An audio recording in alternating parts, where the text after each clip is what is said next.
The West Point glide is sometimes called the chest tail. I don't know what the origin is of the move. I think it may have came, there was a former world champion named Tom Jenkins, and this is prior to the turn of the century, and later he coached at West Point, but I've never seen this hold published, and most people don't have a clue as to what it's about. But it's a very tight move, and I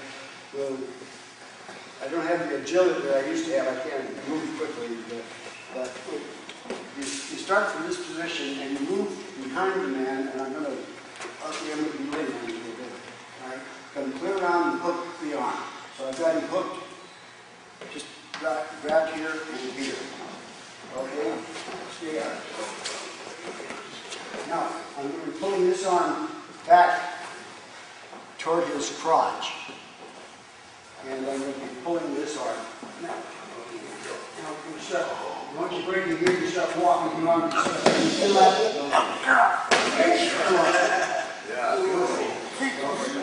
all right? Oh, yeah.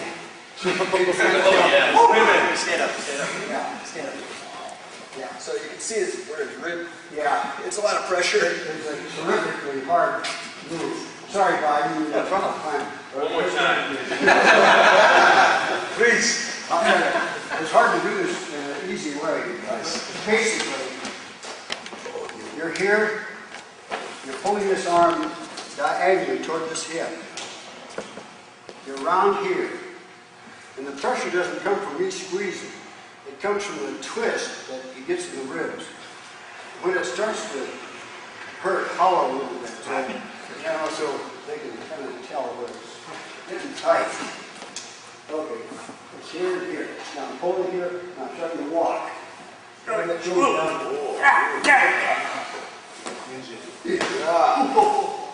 took it a little too far, but it's very tight.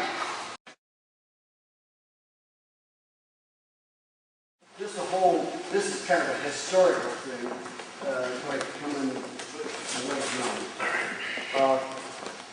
like there was a guy named Joe Stecker, interlace him here if you can get it. I've got so big it's hard to remember. Anyway, Stecker was going to fight a guy named John Pessett. And Stecker was very, very good at the body scissors. You've probably read about Joe Stecker. Oh, yeah. Anyway, he was very good at it. Well, anyway, he devised this move. I don't know if I can do this guy or not. Yeah, you get right over when the guy has rear body scissors, and you come down pretty hard. Are you okay here with this? Okay. And you just come down pretty hard. Your legs are too short. I've got a longer leg than you.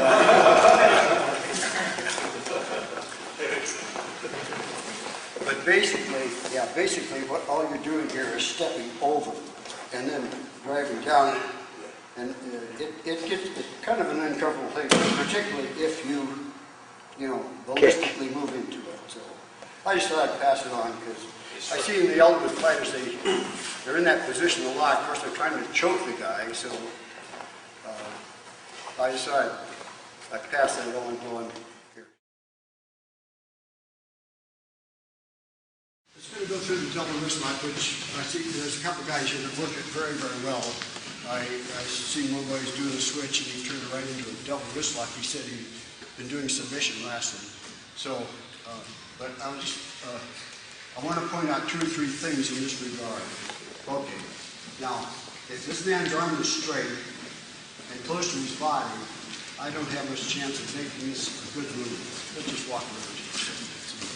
In other words, if he keeps this thing close to his body and straight, now I can't do anything with it, so that's one thing. Okay, so if someone gets it on you, well, that's part of the move, or you can pull in and grab the skin in your stomach or something so you can't get it up. Do you follow what I'm saying? Just grab something so you can't get loose. Okay, so lesson 1. Okay, the second thing here, now relax a little, is get a little angle in it.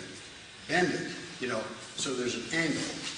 You see what I'm saying here, angle-wise? In other words, this is straight, 180 degrees. This is an angle. You have better leverage there. Third, if you can, take the palm and twist it, or twist at the wrist. Can you feel the difference? Okay. Or down here. I know this is quite a bit of stuff. So let's try this. Okay, we're going to be, let's walk around one more time. Okay. Straight, not so good. Bent, better. With a twist, even better, because it takes the slack out. Or you can twist down to here if you can. Okay. We're going to destroy one of the legs at the table. If I take this leg out, he's vulnerable to being moved. And so we're going to be in here. And head pry, head in here, drag his arm down, do that. Now I'm through.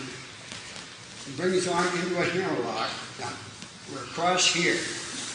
Now at this point, this is where you've got to be careful. Start moving this arm away. Can you feel that? Oh yeah. Yeah. It's very vulnerable. Can you just go ahead and turn it? Okay, come on back. Here it is. We're moving his arm out from his body. So you turn It's very uncomfortable. Yeah. Okay. Usually they submit.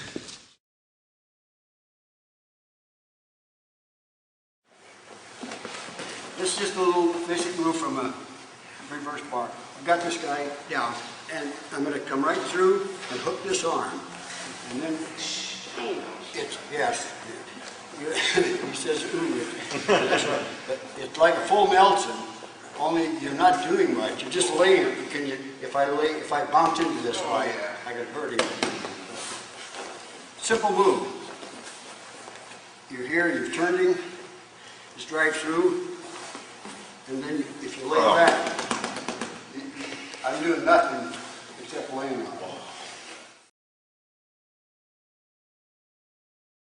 Okay, just a couple of, it's just kind of little fun stuff, actually.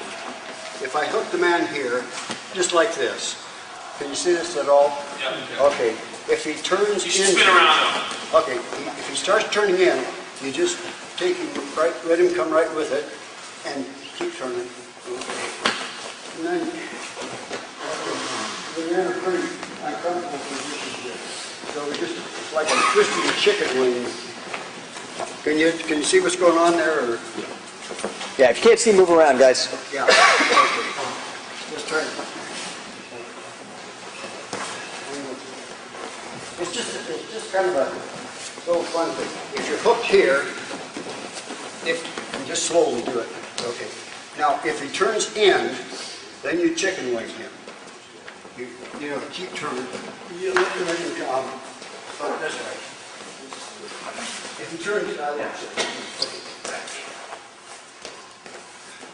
if he turns away, you key lock him. So if he turns this way, can you feel that at all? Yeah. Yeah.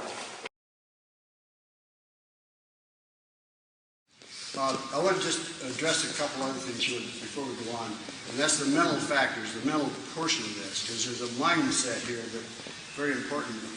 Basically,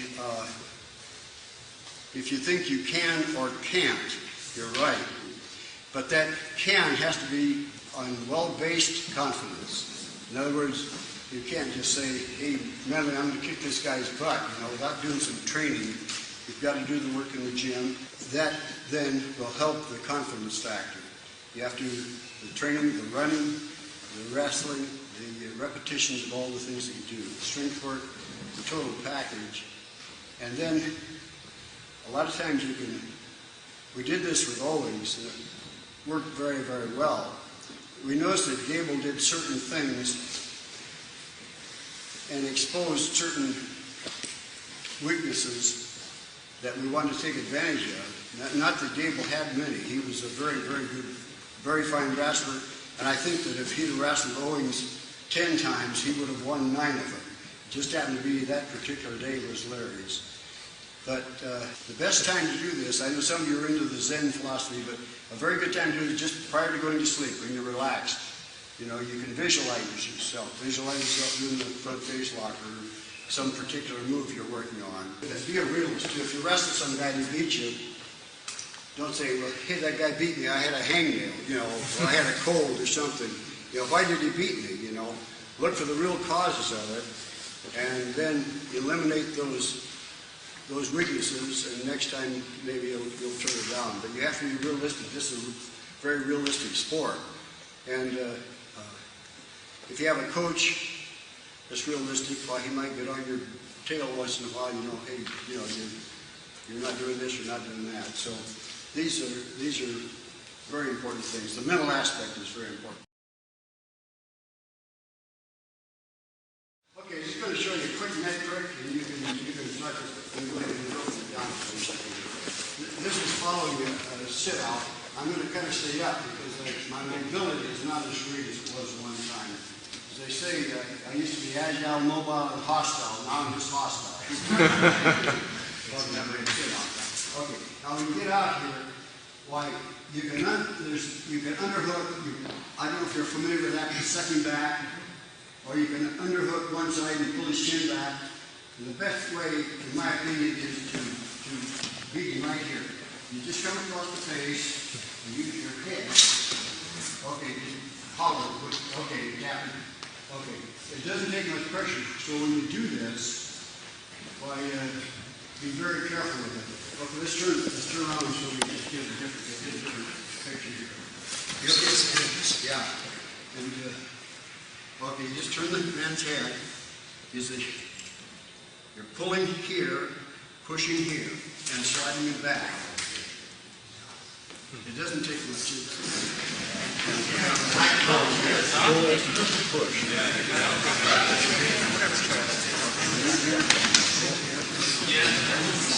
Pulling back.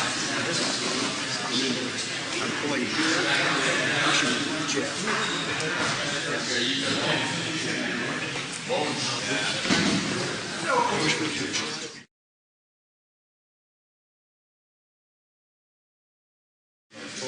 I'll suck you back.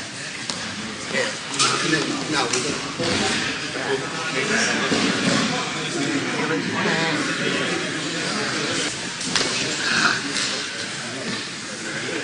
Again, you get that sort of ooh, yummy,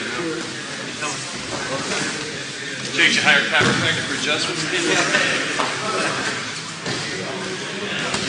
Yes, sir.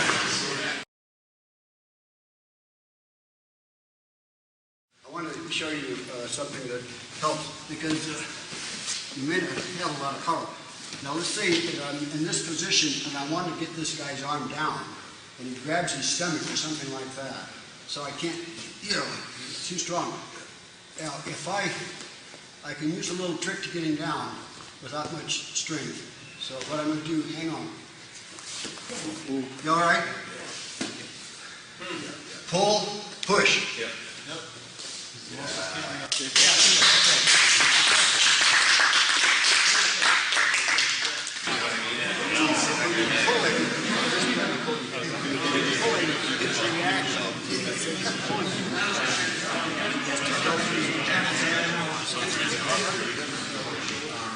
Just eliminate the power factor.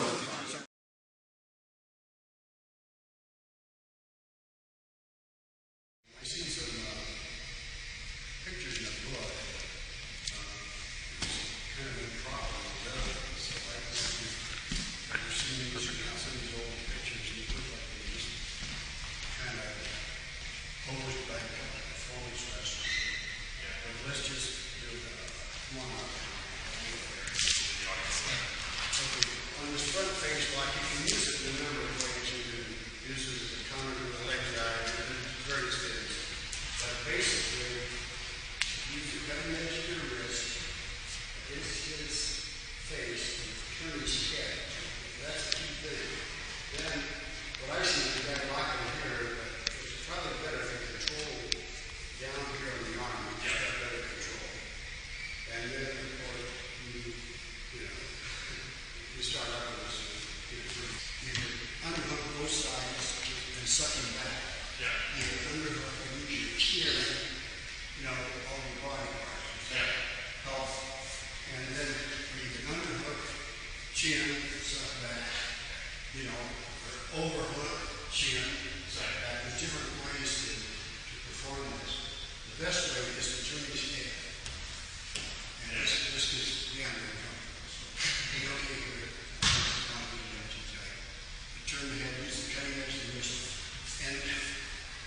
There's bone in here, and you get right up in under it, and that's really comfortable. So, Just have a deep on there. yeah.